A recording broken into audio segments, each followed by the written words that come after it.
Hey everyone, this is Mike. I'm going to start doing a few video series about corporate wellness. I know there's a lot of anxiety and stress in the business and corporate world. It's not limited to corporate, of course, it could be the public sector as well. But I know that there's a lot of stress and anxiety, so I want to talk about how to apply some of the concepts of counseling and therapy to that area. Whether you're doing it as an individual or as a manager or supervisor, human resources.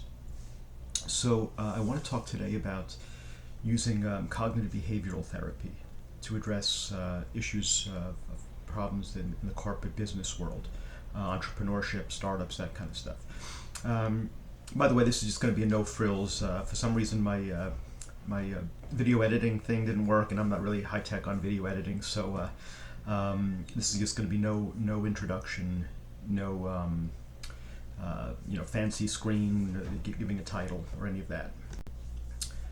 So, cognitive behavioral therapy and rational emotive behavioral therapy, CBT by Aaron Beck, made popular by David Burns in his book Feeling Good, Now Feeling Great, and Albert Ellis, the founder of REBT.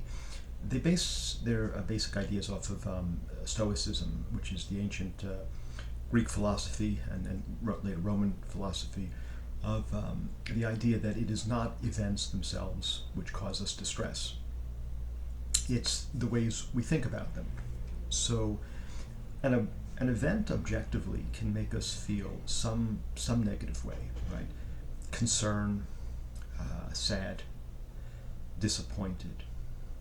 But usually when we feel the higher level of negative emotion, depression, despondent, panic, anxiety, rage, guilt, shame, those higher degrees are usually caused by thoughts that are irrational and distorted.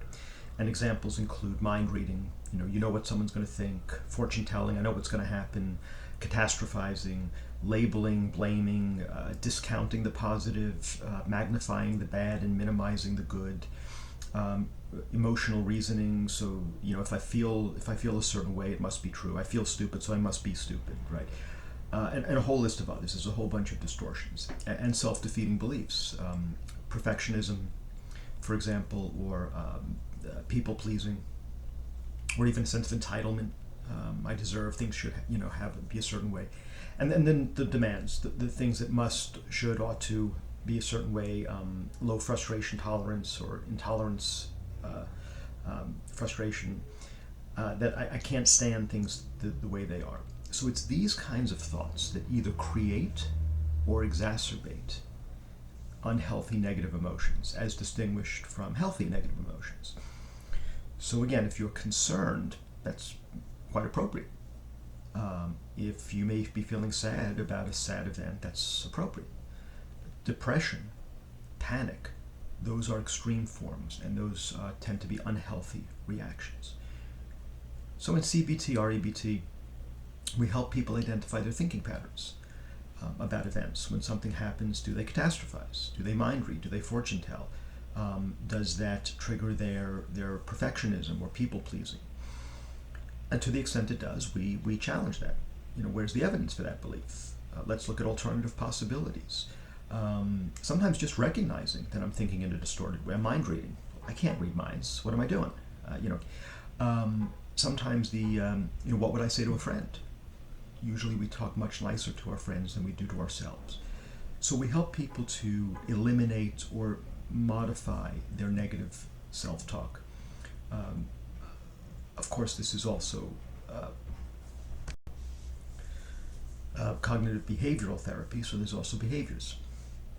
Do we engage in behaviors that are avoidant or distracting behaviors, or maybe the opposite, the kind of seek reassurance, kind of needy, clingy behaviors, self-sabotaging behaviors, as opposed to productive behaviors that move us toward a goal rather than away from a goal or avoiding a goal. In the corporate world, there's so much stress, anxiety, pressure, fear, let alone dealing with difficult personalities. There's dysfunction and toxicity in the corporate world from two ways. Sometimes just the structure, the rules that don't make sense, can be very, very toxic, very dysfunctional. Very, what's going on here? I don't even, why are we doing what we're doing? Some certain structural thing. But just as much, if not more, can be the different personalities that can make a normally okay job just feel like a living hell. The personalities and behaviors of people that are extremely dysfunctional, extremely toxic.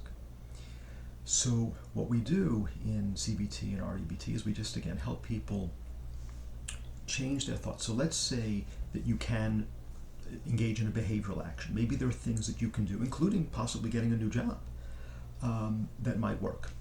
Great, okay, that's fine. I don't have a problem with that. You're taking an action. But let's say you can't or you don't want to. Can you continue to stay in a situation where you don't feel like you're being beaten up all the time? You're not emotionally abused? Yes. And the way you do that is by changing your thoughts. People shouldn't act that way. Well, people act the way they act. And by demanding that they act differently, you're just going to set yourself up for frustration and depression and anxiety. So that doesn't mean you have to like the way a person is, and that doesn't mean you can't do things, again, behaviorally to try to ameliorate the problem. But if you're constantly telling yourself, this shouldn't be this way, this is awful and terrible, I can't stand it, I'm going to get fired at any minute, nobody likes me, that's just going to, discounting the positive, minimizing any good that goes on or the good that you do. So the idea is that we bring these into in a more coaching format. This doesn't have to be a diagnosable condition. A person doesn't have to have technically a mental illness. These are just issues that all people in the corporate world and in all areas of the world, to be honest, have. Parenting, school, what have you, personal lives. But this can absolutely help to deal with a lot of the stress and pressures that people have in the corporate world. So I would encourage you to investigate CBT, REBT. There's a lot of books out there. You can go on Amazon. And maybe if you feel like it's at a level where you would want therapy, great. But there's also coaching, personal coaching, professional coaching that helps you career-wise, but with a lens, CBT, REBT lens. And you might find it quite interesting and quite illuminating. So there's a number of videos out there that describe this in more detail, number of books, number of programs out there, and I would encourage you to certainly reach out and see if that might be helpful to you. Hope you found this was helpful. If you have any questions or comments, let me know. Otherwise, I will speak to you soon. Thanks.